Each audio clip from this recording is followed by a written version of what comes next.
you give a group of 30 kids a bunch of cardboard boxes and duct tape, and you're good for a week, at least. They are so 110% engaged.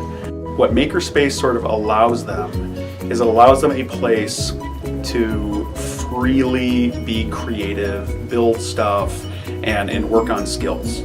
So this idea that they have control over their surroundings, they've got control over their world, and that they can build things and make things, there's this sense of empowerment. It's a place where people can have fun and play with wood and make stuff that we can use in technology. Sometimes we make swords, sometimes we make like go-karts. There is some mechanics in it, like 3D printing and like taking apart a computer. One of the big things that's new this year is we've started doing daily Toki Video News. It feels like a real news studio because we have like the box lights and good morning, Toki Dragons.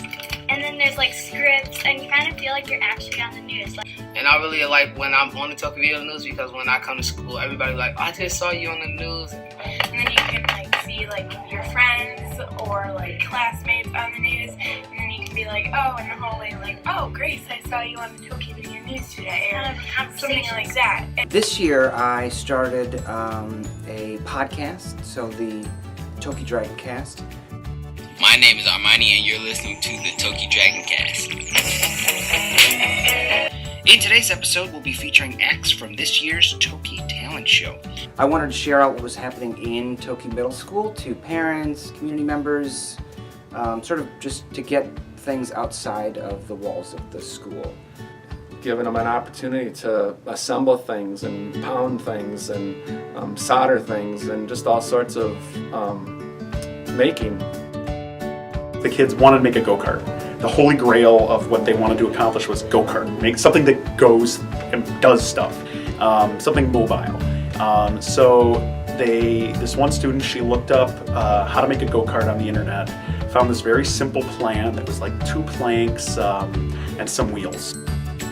But what I'd like to see going beyond is more student-driven projects. Rather than being like an after-school program, it could be something that is a resource utilized by the school as a whole and by the community. You know, we're hoping to have some kind of things that you can check out and just take the makerspace into your classroom and have it, you know, be appropriate for what they're working on. Broader tools to bring different groups of kids in. Sound editing equipment that even the students can learn to use. Screen printing or textiles. Our students are really creative, and I think if you give them the ability to put something together and share it out, I think they would, you know, really go for something like that.